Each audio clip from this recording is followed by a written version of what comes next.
Transformers, more than meets the eye. Transformers, heroes in disguise. Autobots seeking to defend the Earth from the evil forces of the Decepticons, or whatever villains this movie had, because I don't know.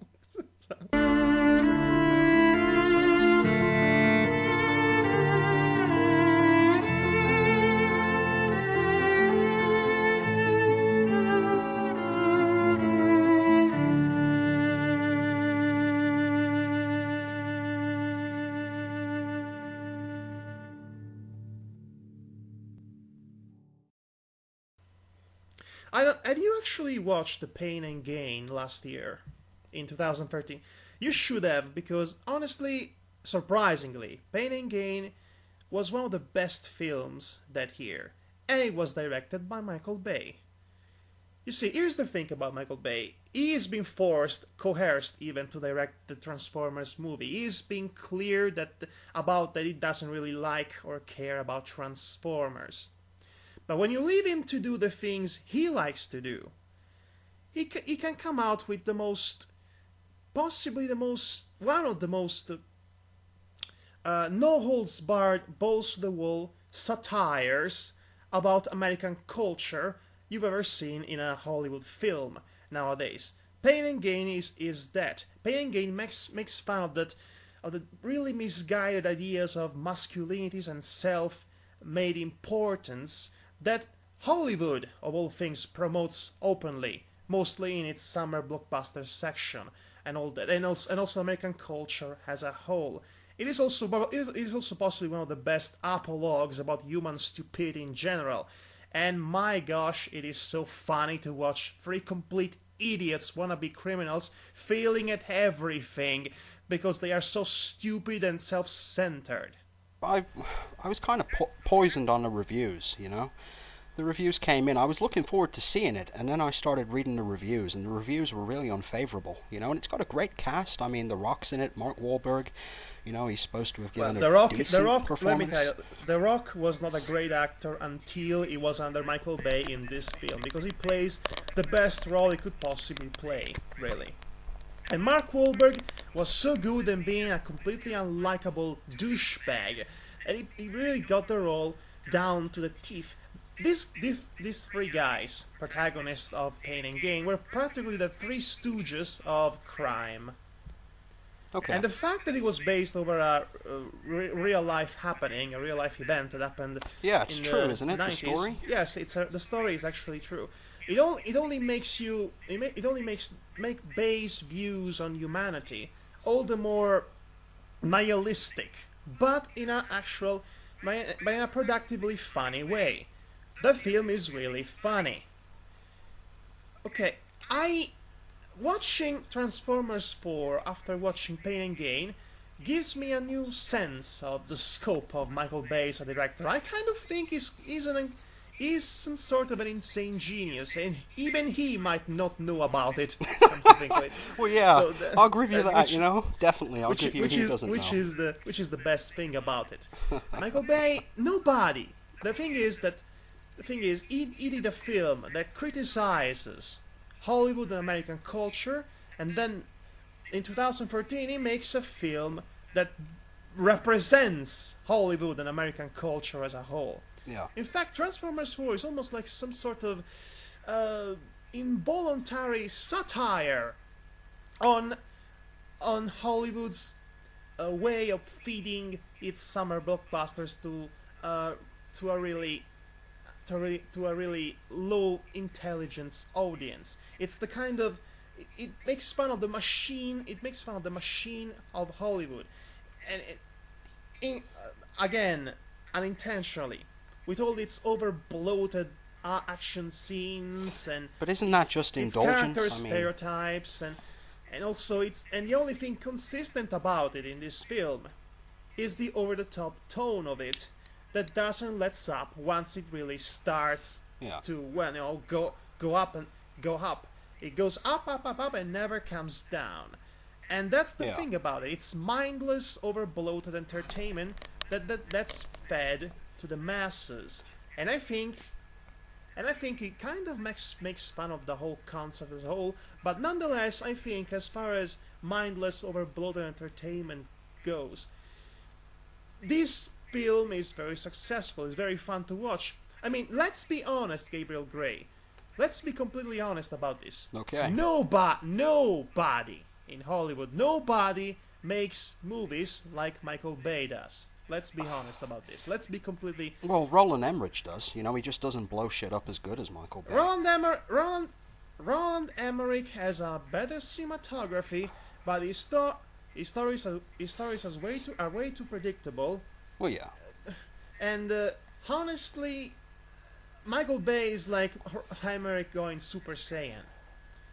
But they are very, Right. they are very distinctive, very recognizable styles, both of them. Roland Emmerich, you can put Yeah, in this they category. do. Michael Bay, you cannot categorize him. And that's funny because he makes a film that's basically the quintessential Hollywood blockbuster mashup fest, and yet it is nothing like anything else you see this summer or any other summers for that matter. These films are that unique, for better or for worse, mostly for worse, but Definitely mostly for worse. I would agree with that with the first three films. But the thing is, I had so much fun watching Transformers 4. Yeah. I mean, it was stupid, over bloated, over prolonged. Here's the thing, though, Adriana. But I had fun because it was stupid or prolonged. Exactly. Okay, let me finish before I give you the proverbial microphone, the metaphorical. Go for it. What I'm getting at is that, yes, you could say it's incoherent and you have too many elements that don't mesh up well together, and it goes overly long for too long and all that. Yeah. But you could say that.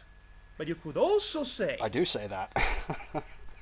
I know you will, but you could also say, if you look things from the half full glass, it's a film when you have The Fast and the Furious, The Bourne Identity, Enter the Dragon, Pacific Rim, and Optimus Prime riding a dinosaur that spits fire. All in the same cinematic cluster, and it's glorious because of that, if you ask me.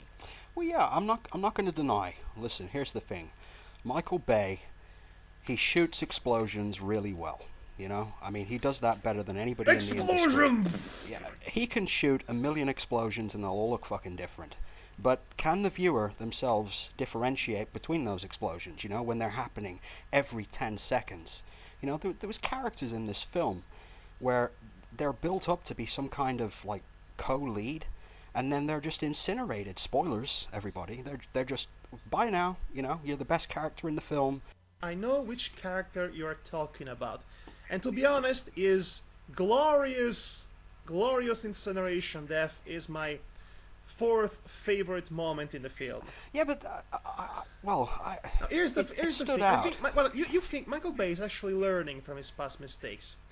Everyone complained about the obviously complainable racist stereotypes. Yeah. So he got rid of them for the most part. We only had the entirety of the Chinese population, but it's really not as bad as those two gangster robots, blackface robots from the second film. Oh yeah. Also, the comic reliefs in his movie tend to be really annoying. So what did he do? He killed off the comic relief earlier on, and then they never referred to him for the rest of the film. He just went up and gone, and that's it. Yeah, but it comes out of nowhere, you know? 1 minute he's in a car, then he gets out, and then the next minute he's in cinders, you know? And then the music builds, and then we're supposed to feel sad for this character, but it came out of nowhere. I was laughing so hard. So was I, you know? But that was glorious. That was beautiful. That was perfect. That was so funny. The thing is, you're not laughing with the film, you're laughing at it. And that's when you know there's a problem with the film,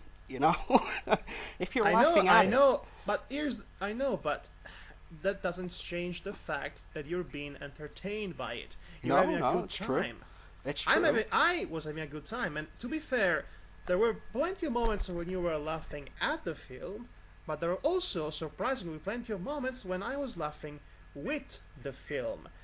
You know, Stanley Tucci, which plays some sort of a Steve Jobs parody, really steals the scene every time he's on screen. He is hilarious all the way through. I loved every scene with him, Yeah. every one of it, and that Well, was he's a good genuinely actor. funny He's for a me. good actor, and Michael Bay gets good actors in. He had John Malkovich in the last one, didn't he? I Yes, mean, for it was what? completely underused, if Yeah, you I ask mean, he me. just disappeared. That was it. He was playing with a robot, being tickled, and then that's it. Now, bye. Yeah, that was stupid. But you know what else works for me in this film? The casting choices. I mean, in the previous films, you could never truly enjoy yourself. Well, other because the direction used to be horrible, but with the incomprehensible action scenes, Michael Bay have gotten much better at directing with when he was forced to direct in 3D. Ironically enough, that's one good thing 3D have done to humanity. Well, it's So had to slow him down because you can't use images as fast as that. I mean, he tried it with yes, Transformers 2 and 3, but he was still shooting at the same frame rate. And all of these fucking CGI pixels were flying all over the screen, and nobody could tell anything. Not only that, but the frame rate and the aspect ratio kept being changed, especially in IMAX. So it I might have been programmed by my experience with the movies, but I found the first movie to be the easiest to follow action wise. So I could just have a good time, and I could just have my brain shut down and have a good time for what it was. well, I think I with the first movie, with the first Transformers movie, that's actually no. The first movie gave me the biggest migraine in my life because I wasn't used to that level of insanity yet. yeah. But you see, I think the first I think it Transformers gave movie me is the best. cancer at in the long run. Oh, they'll all give you cancer, but I mean, the first movie, it's the most comprehensible and it's the most restrained, Uh, and that's because Steven Spielberg had his hands on that. Okay, to be perfectly honest with you, I find the first and the third one completely somewhat forgettable, and the second one be atrocious. The fourth one is the one that really does it right for me Uh-huh. in many ways, and we also get to that. But like I said, the sum of all parts is weak for the reasons we have tested before, but the individual portions of the film are just so insanely over the top that you cannot help but have this stupid grin plastered on your face. I mean, when the characters we mentioned gets incinerated, that was fun. But then you have Stanley Tucci being chased down by CIA agents in Hong Kong, and there's this random Chinese guy that for no reason whatsoever goes Bruce Lee on them because that's what happens in classic Hong Kong movies. Well, yeah, I mean That's what that yeah, was. I I know. mean, that was magnificent. I mean, And then there is this one moment in which one of the scientists is playing with the so-called transformium, which is this thing that they develop in which they can develop new robots with that. It's idiotic, but I don't care because he uses this transformium, which can basically, which is this league of metal. You can actually create everything with it with the power of your mind. Basically, it's convenient Palladium, you want to call it. Okay, there is this scene again in which this scientist guy turns a Rainbow Dash statue to a freaking machine gun, and everyone applauds. And at that point, I was laughing so hard I almost fell off the chair. well, But that's not even my favorite moment of the film. Amazingly, you know what my favorite moment is? tell me. When Mark Wahlberg throws the freaking football on that guy's face, then pushed him out the window, and he falls down in the stupidest way possible. That was the best death scene in the entire year. that was so good. Oh, so much fun. Well, I mean, listen, I'm not going to deny this film, the newest film. There are scenes in it that will stand out and you'll remember them. But I'd argue anybody could pick a random scene from any Transformers movie, show it to somebody, and they wouldn't know which one it came from, action-wise, because they're all the same. Granted, the new one has slowed down a little bit. Well, this is the only film that has Optimus Prime riding a giant mechanical dinosaur that spits fire. Yeah, and that's the selling point. Buy a ticket, everyone. Optimus Prime's gonna ride a fucking dinosaur. Well, you know? honestly, that's only the climax. Everything else, the little things that I just mentioned right now, are the things that really will sell the film to you if you're into, if you're willing to get into the madness. Yeah, Well, then if you're into Transformers, you're gonna see this film anyway, But if you like just big blockbuster event type films, you're probably you're gonna go and see it and be, curious as to what it is, if it's changed at all, because you've heard rumors that it's slightly different. They've tweaked the Transformers, designs, but you're gonna get in there and you're gonna sit down and you're just gonna see the same thing. I doubt that people are gonna be able to differentiate. I saw there was something that was different enough to make this experience worthwhile.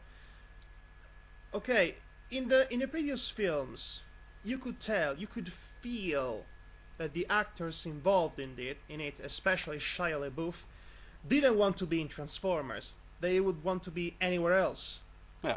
You have this feeling, especially watching a really unlikable Shia LaBeouf in action. That's the worst protagonist you could have in Transformers. Someone that gives you the vibe he wants to be in some other film. Yeah. And not enjoying the fact that he is in a film with giant robots. Mark Wahlberg is enjoying himself, even too much if you ask me. He's enjoying himself from start to finish. He sees giant robots and he's like, oh, I got a Transformers. Cool, I'm gonna help them save the world. Oh look, there is this random alien weapon. I don't know how it works. I'm gonna grab it and I'm gonna shoot with it. Pew pew pew pew pew. And he's having the time of his life. Okay, now he might be enjoying himself, but is he any good? Fuck no. No, he's no good. In fact, I'd argue that his ridiculous amount of earnestness. He's so earnest. It's kind of contagious in the context of this film. It makes following him and his exploits a bit more fun and enjoyable. Again, for what it is. The thing is, Mark Wahlberg can really sell the character of the dreamy-eyed fun boy that grew up with Transformers toys, and now he gets to play with giant life-size Transformers toys. He's having the time of his life. And that's the kind of vibe I get from this character, how Mark Wahlberg plays it, and I kind of can have fun with this kind of main character on the loose, so to speak. It's a million times better than having Shia LaBeouf. I agree. That's for sure. Mark Wahlberg is a step up from Shia LaBeouf, whatever the fuck I he's think called. it's the perfect main character from a Transformers movie. But I mean, I like Mark Wahlberg. He's been in some good films and given some good performances. But I prefer Mark Wahlberg when he's bad. When he's terrible in a movie. The Happening is incredible because of Mark Wahlberg's bad performance. And I'd say that some scenes in this film, they go beyond The Happening, That they transcend it and go into a whole other fucking dimension. No, nothing can be worse than The Happening. Well, nothing's worse than Mark Wahlberg talking to a plastic plant, So... Okay, listen, the thing about Shyamalan has the ability to really kill the joy and the acting ability from any actors. Michael Bay has the ability to make these actors go over the top insane at every single line of dialogue, which is I think it's a better trade than everything that Shyamalan will pull off. I've been always saying that Shyamalan was overrated. Even before it was cool, I was saying he was overrated since The Sixth Sense, and that is a good film, at least by, common knowledge. But okay, we're going off track. The Sixth Sense. The Sixth Sense was good, watchable, but you don't really need to watch it a second time, now do you? No, Shia LaBeouf's not in The Sixth Sense. What the hell are you talking about? I'm talking about Shyamalan now. Shyamalan? Oh, I thought you meant Shia LaBeouf. We got off the train badly. For fuck's sake. You mentioned. I was thinking there. What the fuck's he on about? You mentioned Mark Wahlberg. Okay, here's the train of thought. You mentioned Mark Wahlberg in The Happening. Yeah. That got me to talk about Shyamalan. Then I tell you that quite frankly, I prefer how Michael Bay treats his actors than the way Shyamalan treats his actors. Well, And yeah. then I got into talk about how quite frankly, was overrated. He's always been overrated, even before it was cool to consider him overrated. Okay, I got you. Okay, that's the whole thing that just happened that you just missed. Yeah. We're jumping from one. You lost scene me at to Shia okay, LaBeouf. here's the thing.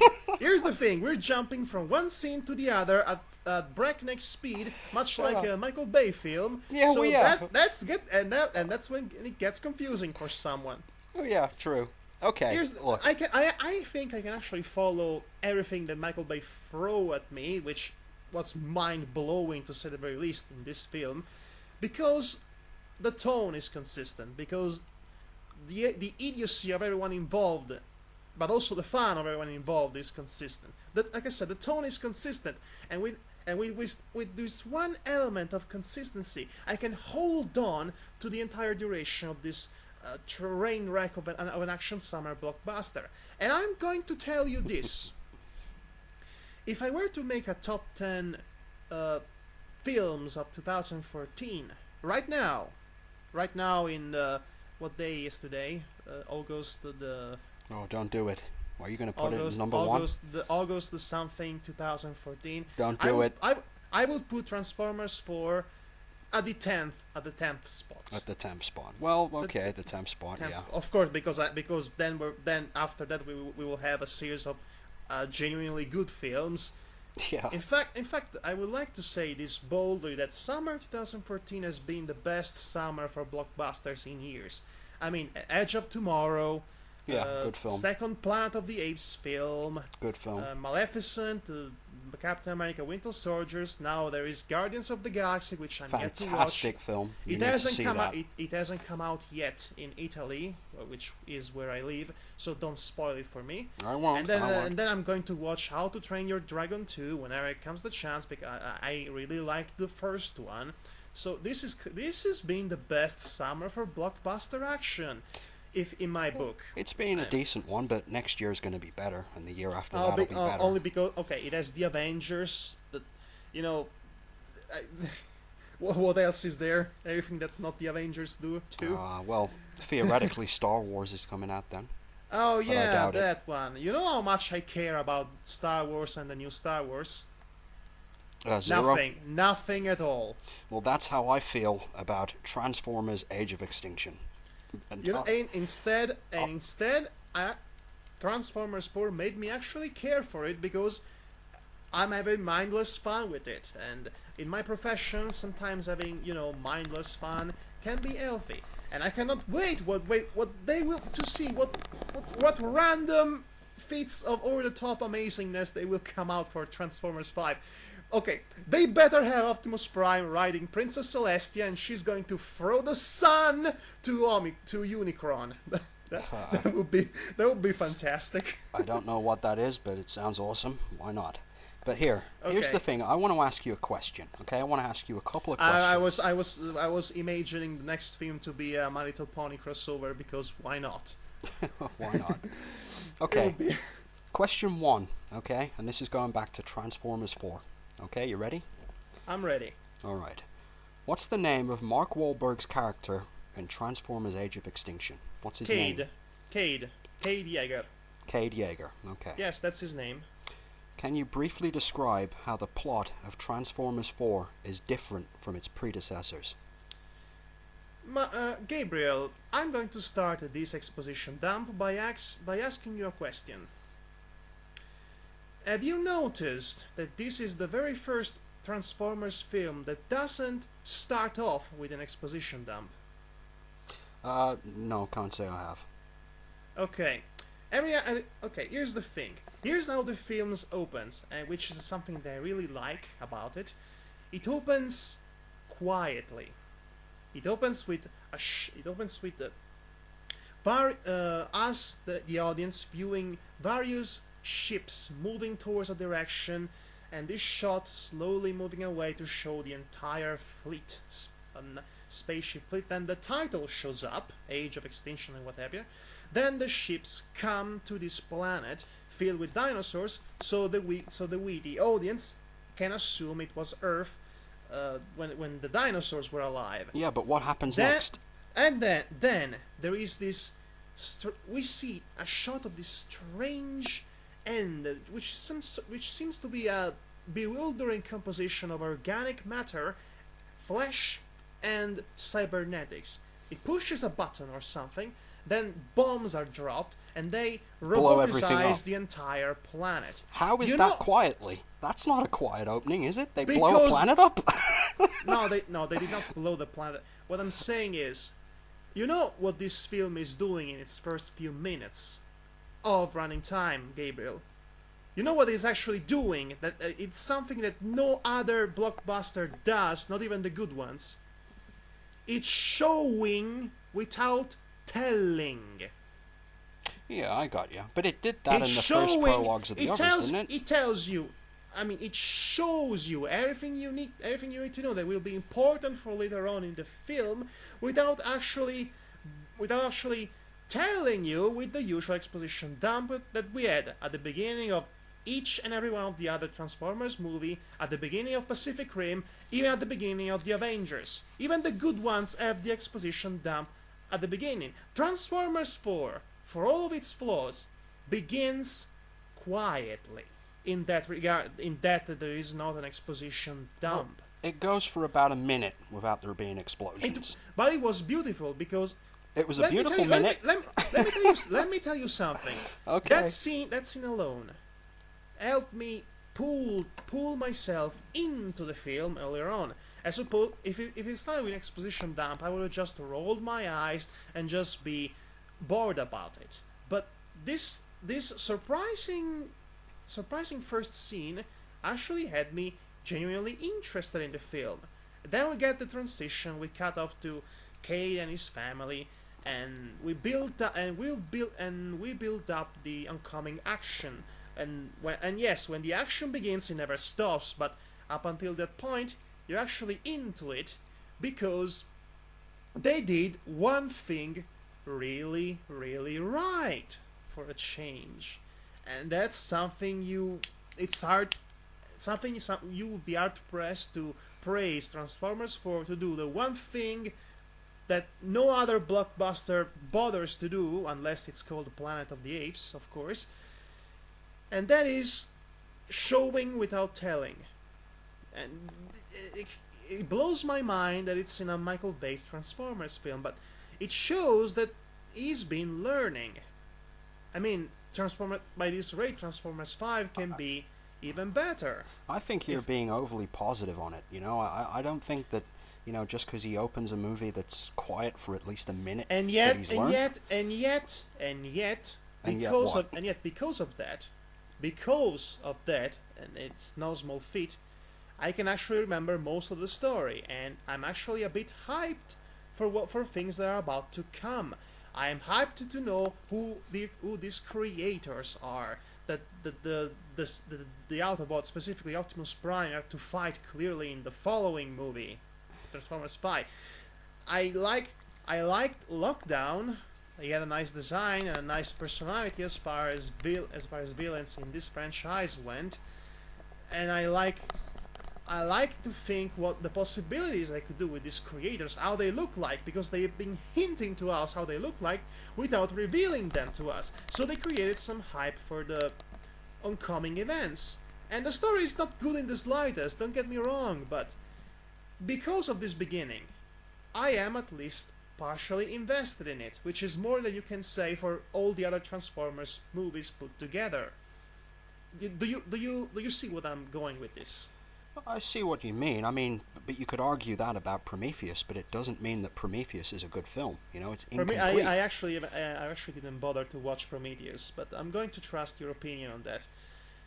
Yes, but you see, but Transformers 4, you come to previous bad experiences, so when you see something that's a bit improved, you tend to notice it more than in Prometheus, so to speak. Absolutely. Well, I mean, when you're coming off the back of the worst franchise ever made, I mean, any minor improvements are going to seem drastic. I don't think it's actually the worst. I do. I think it's cinematic dog shit. Honestly, there are worse things. There are worse things made in either in Hollywood or other parts of the world that that are Not, far worse than Transformers will ever be. yeah, but not on Because those at budgets. the end of the day, Transformers, the existence of this franchise doesn't bother me too much. No, I mean, it's a fair trade. It's a fair trade to have other nicer things. If you think, and honestly, is the fact that the Michael Bay's films aren't unequal, not equal to anything else, while being exactly the unintentional parody of everything else, gives them some sort of unique identity, in my opinion. I think that you're doesn't, giving... that doesn't make them good.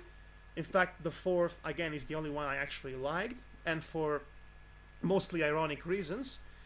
But it makes them an interesting object of studying. It shouldn't be just pushed under the rug because it sucks and all that.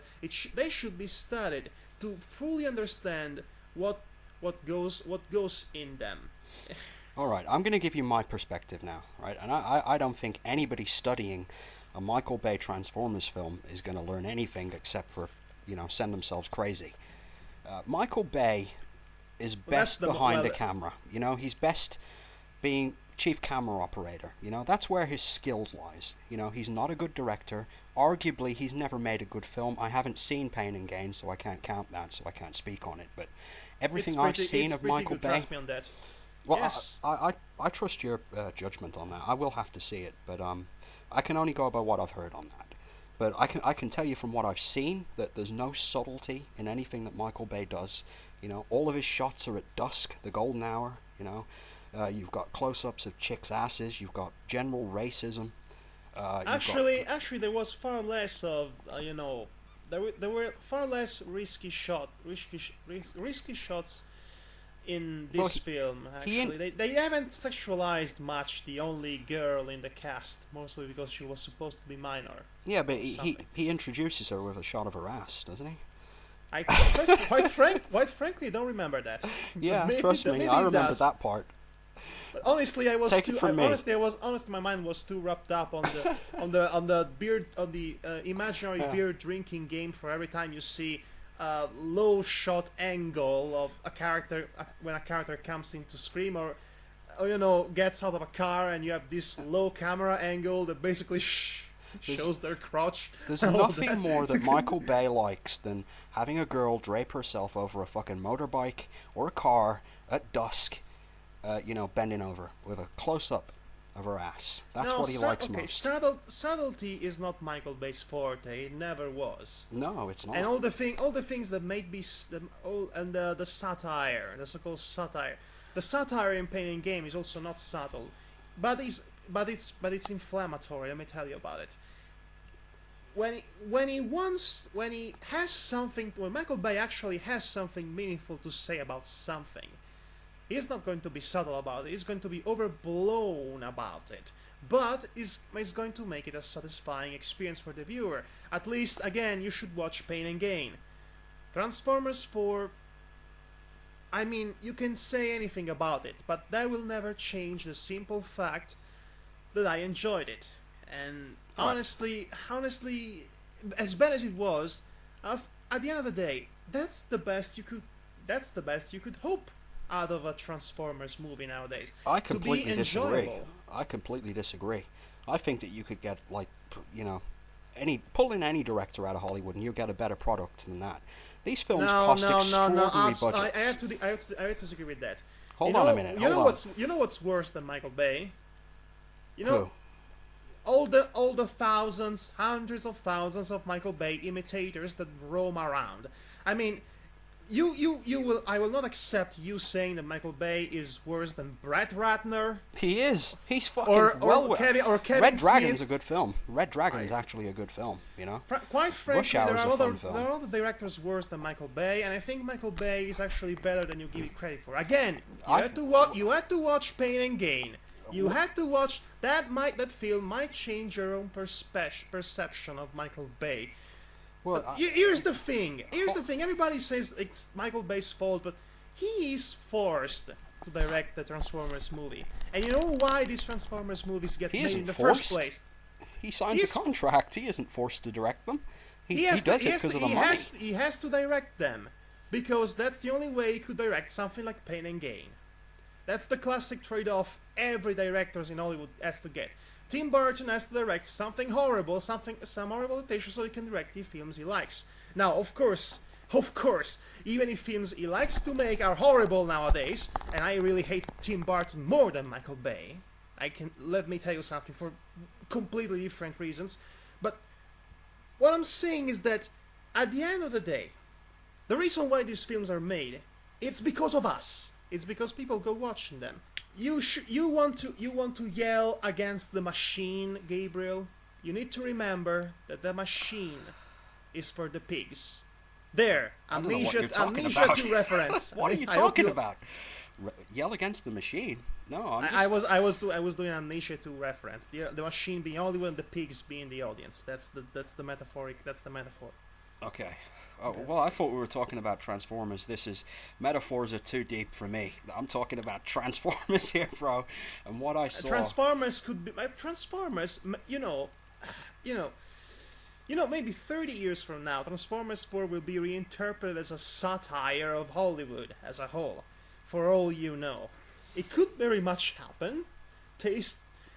But Transformers is a film that's very representative of the times we live in.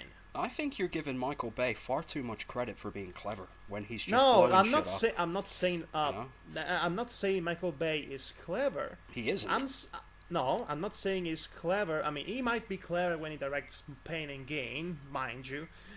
Well, but maybe, what I'm saying is that Transformers 4.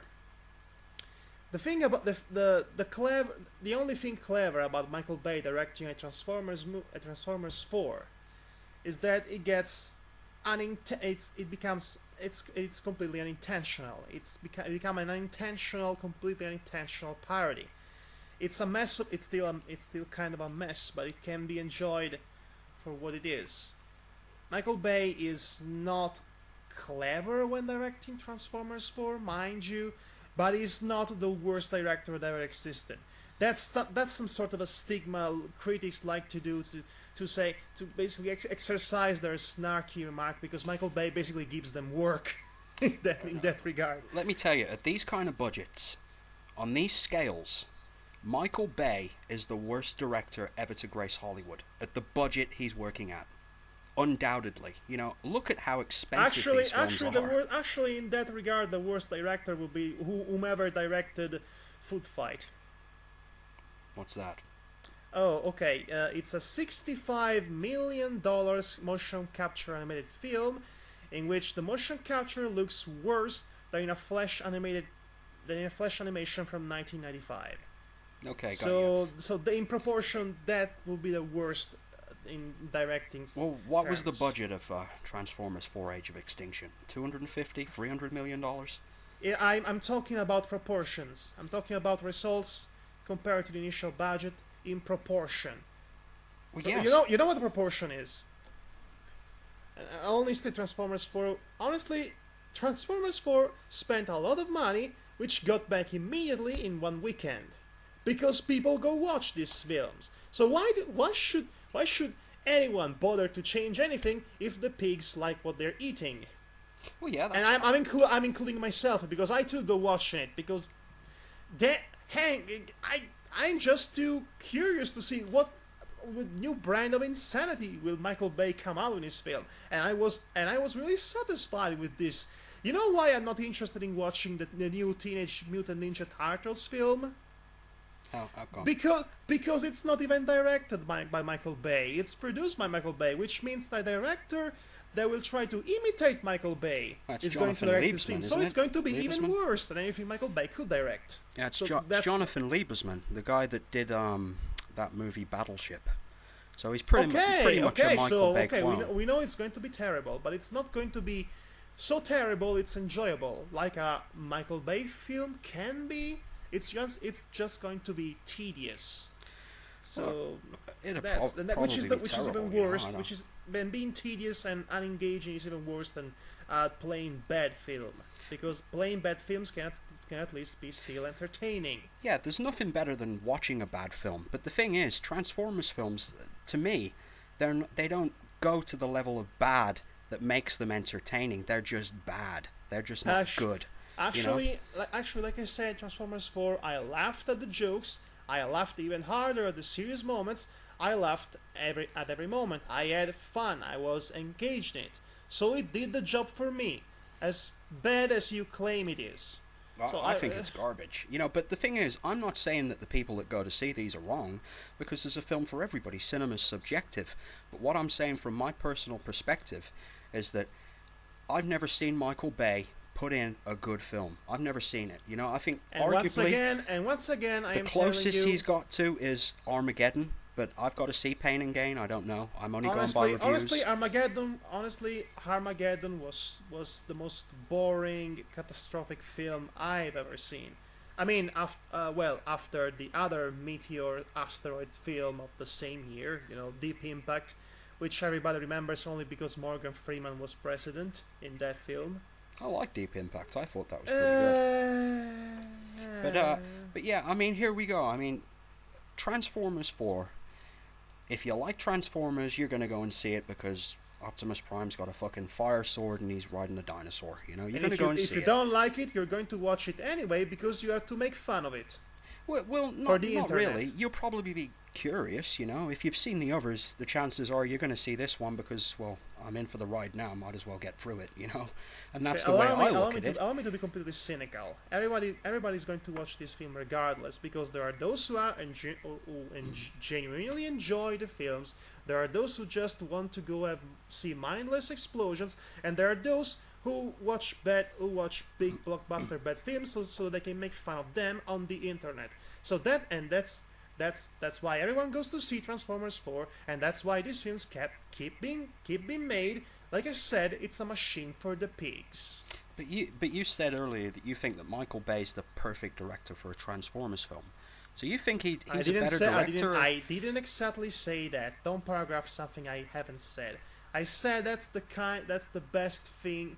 I think that's the best kind of Transformers movie you can have in these particular circumstances. No, but you didn't you say that you think Michael Bay's the perfect director for Transformers? I did not say that. I don't think I said that. I think you did. I might honestly, I can't remember. I said no. I remember saying this is the best we can hope from a Transformers movie. Yeah, I recall you saying that. Now, I don't agree. I completely disagree. Now, if you got the guy Neil Blomkamp... let me finish. Hold on a second. It's the best Transformers movie we can hope under these specific circumstances. You get me? Under Michael Bay, you mean? Yes, under Michael Bay. And Michael Bay at least made this film fun, where another director might have made it just completely boring and uninteresting. Well, if you had Neil Blomkamp on it, or Peter but Jackson... you will never have that, because Michael Bay sells ticket. That is something even he cannot control. Michael Bay is an avatar of Hollywood, and even he cannot help it. Even he tries. At least he tried to make his own films with Pain and Gain, but at the end of the day, he has a contract and he still has to go direct Transformers 4, 5, 6. So under these circumstances, I believe Transformers 4 was the best we could hope, again, under Michael Bay contractual obligation to direct Transformers movie. Well, to the best of my knowledge, I mean, I know he signed on for free. The third one was touch and go, and then he got the contract. And then he said, right, I agree to do the fourth one now, but I'm going to pass the franchise on to other people. So I'm not even sure he's going to direct the next one. I hope he doesn't. Honestly. Oh no! I hope he doesn't, man. I want him to direct. Now. I want him to direct the next one. I mean, think of the possibilities. We can have more explosions, entire suns and planets exploding, the Milky Way. I mean, at the end of the first film, Optimus Prime is going to meet the creators. I am going to get you. Is going like Serious Sam 2 on them, and I want to see that continued in the next film. I want to see planetary explosions. If you're telling me Michael Bay is not going to direct it, I am not interested in watching it. I mean, I don't care about Transformers per se. I'm caring because Michael Bay is making it completely mindless, explosion-filled fun fest for me, at least from this particular movie onwards. So yeah, that's what sells it for me. Yeah, well, for me, I mean, I like characters. You know, characters put forth. You know, Andy No Serkis time, does a great job. Hold no on, time for man. character, no time for Hold character on, development. man. Fuck me, Jesus. No Let me time for speak. character development. We have no time for character development. We have this action scene and this explosion. Yeah, And but it's shit. It's fucking garbage. Nah. Explosions are boring. Explosions are boring to me. It might not be to you, but to me it's boring. I'd rather have a build up to the explosions by character development and narrative through drive, you know? Interesting characters Gabriel. doing interesting things rather than just Gabriel. doing the same thing over and over again. Because that's Gabriel. what these films are, man. They're just the same plot regurgitated into your fucking face. You know, Gabriel. buy a ticket. Gabriel, Yeah. first of all, calm down. Second of all, I totally agree with you. I mean, I totally agree with you. No, I'm calm, With man. all, with all the things you say about these films are completely correct. There's nothing you can do about it. They exist. I might as well enjoy them for what they are. But I would like to. I would like to stress the line, what they are. Enjoying them for what they are. I too like my film or story or narrative to be a wholesome experience from all points of view. I am a certified film critic, Gabriel. I like to see good things happening in front of my face. So would so you to agree speak. then if Transformers had all of those things it'd be a better film? Of Under course, a different director. Of course it will be a much better film, but So therefore Michael Bay should leave the franchise and let somebody else have a fucking go. honestly, You know? honestly, my cynical self is telling me that if Michael Bay leaves the franchise, they're going to hire a director they're going to leave the next film to be directed by the guy who does Battleship and Teenage Mutant Ninja Turtles. That's a because fair that's chance, how it works, my Yeah, friend. that's a fair chance. That's how it works. They're not going to hire an actual good director. They're going to hire someone who can direct as closely to Michael Bay. Because so that's why I am worried at the idea that Michael Bay leaves the franchise, because if the next Transformers is not going to be directed by him, it might not even be it might not even become or be enjoyable mindless fun. It might just be mindless without the enjoyable and fun part. Well, That's what I'm worried about when you say that Michael Bay is going to leave the franchise. Well, I Because think he they're is. going to I'm they're not going sure to because that they're that's going what to was hire reported. someone even worse than Michael Bay, and there are a lot of directors that are worse than Michael Bay. We just don't know them all that don't much know. yet. I mean, this Jonathan Liebsman, the films that he's directed and people seem to hate, have all been done under the stewardship of Michael Bay. You know, for all we know, Exactly. it's Michael Bay causing the problem on that guy, and he's the guy that's directing the new Teenage Mutant Ninja Turtles movie. Which it's probably going to be terrible. It probably I'm is. ju- Yeah. I already hate the idea that their backstory has been modified to allow the classic narrative stigma of it was destiny for them to become this or that, which is something that was already overbloated in the new Spider-Man films that I didn't even Yeah. bother to watch because I didn't even like the original Spider-Man films by Sam Raimi. I don't like Spider-Man, period. But I that's don't just mind me. like franchises taking liberties with like the source material. I don't mind that at all, so long as the product that they give you is good, as long as it's entertaining. You know, and I give a lot of films a lot of passes for being entertaining. Here's the thing, Gabriel Gray. Money. If a film makes Yeah. money, is successful. And if a formula works, why would they need to change it? Michael Bay's Transformers has worked up until this point, so they are not going to change it anytime soon. Even if Michael Bay doesn't get on board with the next Transformers, they're going to hire a director to direct a film like Michael Bay would. Well, I So think- that's not going to. That's I think going to be some they've sort changed of the way that they're inescapable- marketing the films. I mean, now it's being opened up into China, you know, and they've slowly rolled out into there, and it's a big territory for that franchise now. But in the West, Transformers is dropping in popularity, you know, because people are jaded on the series, you know, And yet, because the products it aren't any still good. keeps You know, setting. at least it in my still- opinion, and in the you know, in the at opinions the end of of a the lot day, of other but at the end of the people, day, but it still that's not gets. to say that the people that enjoy them are wrong. It's just that my personal taste, I don't like them. You know, it's just, it's not for me. You know, you could do a lot better I with realized other that by the end of the directors, day, it putting still character makes a lot first. of money Imagine if you regardless. had So Andy Serkis, directing a Transformers film, and he's playing all the parts of the different characters. That'd be awesome. well, absolutely, but that's never going to happen because Andy Serkis has standards. I think we should wrap things up because we exhausted everything we had to say about anything. I think 40 minutes ago. No, no, no. I've still got something to say. Oh, get it. So, Okay, all right, here get we it over go. quickly. I'm getting tired of this. Okay, so listen up. I'm listening. At the end of the film, did you Yes. notice that, well, there's an episode of The Simpsons, where Homer Simpson invents a cartoon character, and at the end of the episode, the studio making it decides to scrap the character, and they do so by cheaply getting the character to say, well, I'm leaving Earth now, my planet needs me. Yes. And then they just roughly I see splice him out. I see where you're going with this, but continue.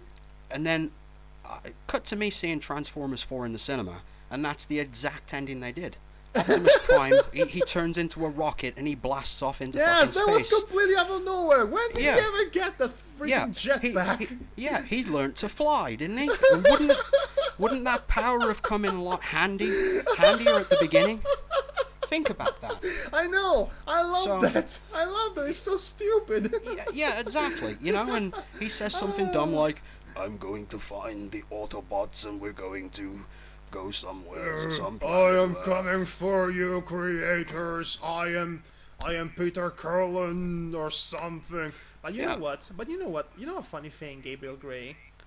I never found Optimus Prime to be interesting as a character. Mostly because most of the times, even in the animated series, he's portrayed like some sort like robot Jesus Christ, and he's perfect in every way. He doesn't have a real personality to begin with. He's just the almighty leader that always knows what he's doing, and he's perfect in every way. He cannot have a casual conversation with someone to save his life. And it's especially jarring if you watch Transformers Prime in that regard. Yeah, Let me finish. At the very least, in this film, in this horrible mess of a film that you hate so much, he felt a little bit more like an actual character. I mean, it was something as simple as, I hate humans now. No, wait, I changed my mind. Something simple as that. I mean, all it took was Mark Wahlberg saying, believing what we can be, which was also hilarious. Well, yeah, that was but his at arc, least- wasn't it? but- I but hate at least- humans. Now I don't. That was his character arc. But it's still better. It's still better than the nothing we get from most of the iteration of Optimus Prime, especially when he's voiced by Peter Cullen, which is always basically two catchphrases: Autobots, Transformers, roll out, or it's stand to reason when we do this or that, and we have the duty and all the. It's kind of boring to me. So at the very least, seeing Optimus Prime angry at something, it was better than most of the things you get out of this character in any other place. I mean, personally, the best story in which Optimus Prime was characterized has to be the Transformers Animated series. That's how it's titled, Transformers Animated, which was made in 2003-ish or something. Okay. At least he had a real personality and a real arc. And surprise, surprise, he was not voiced by Peter Cullen. Who the funk? I don't know. I haven't seen those. The problem is that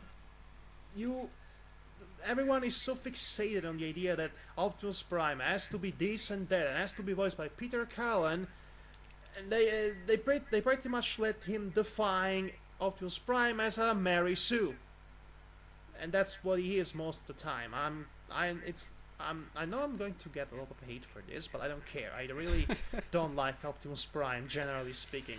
Oh, prepare for a lot of hate. He's the fan favorite, isn't he? Apart from Megatron. I don't know.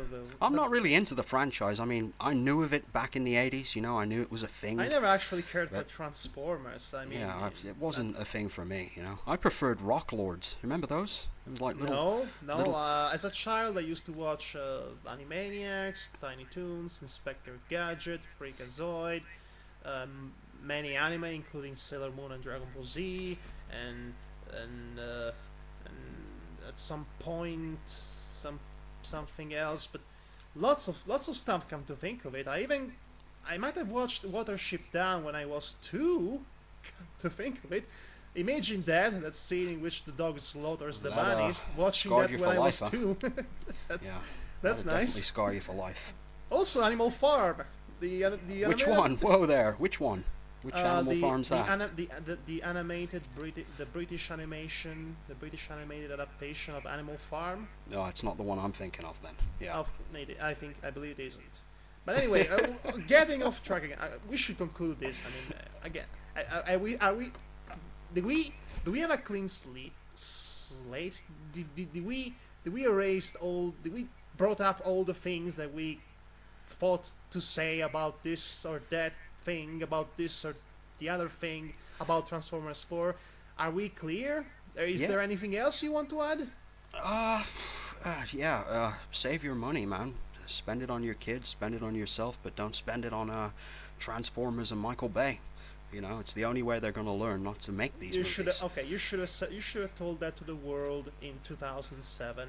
Yeah. It's too late now. It's too late for everything. I mean. Yeah, the world is doomed. It's all over. No, it's not doomed. We're going to have Avengers 2 next year. Yeah, that might be decent. Hopefully. Well, Marvel hasn't disappointed so far. It eventually will have to disappoint. I mean, technically it already has. I mean, the Incredible Hulk was kind of forgettable. And also Iron Man 2 was meh. And I really hated Iron Man 3, come to think of it. But, I like that. I really hated Iron Man 3 for a variety of reasons that I won't divulge in this here podcast, because we've been on for quite a while for this other film. We don't have like 3 hours of time anymore. So I believe that's it. We rumbled incoherently, as incoherently as a Michael Bay's Transformers film, so hence the clever parallel there. Exactly, it's pertinent, you know? Yes, it's brilliant. We are brilliant, exactly like Michael Bay. We are brilliant directors. We should direct the next Transformers film. Yeah, we should. Okay, we'd make a better job. We're going to have Optimus Prime teaming up with Princess Twilight Sparkle to take on the Hanolian alliance of Unicron and Lord T-Rex, and a galaxy gets blown up, and the entire stars gets thrown in, and then Twilight Sparkle launches some sort of Uber DBZ style wave from a horn that destroys Alpha Planet, and she can do that, actually, but I don't know what am I saying anymore. Yeah, see, that's Michael Bay. That's his effect on your brain, you know? You watch something. This is why you like it, you know? Because you watched it and you paid attention to it, you know? And it seeped into your brain, and it started to rot your brain from the inside out. Please, Gabriel. I'm just being silly for the sake of a silly podcast. Why? Do you want to discuss Shakespeare with me? Oh, I'm ready for a Shakespeare throwdown with you. Let's talk about the inner complexities of the Hamletic monologue. To be or not to be? That is the question. Which is more internal debate about the idea, which is also an atavist idea ingrained into mankind, of going out and fight for what you believe in and dying in the process, or staying alive with inaction. That would be the to be part versus the not to be part, and that is in turn the great internal struggle of humanity as a whole, of mankind. And okay. What was I talking about? Okay, case in point. See, this is my point. I think, that was just to prove to you that my brain has not rotted yet. I have a lot of things coming. Watching Transformers 4, I watched Transformers 4 to prove a point to myself.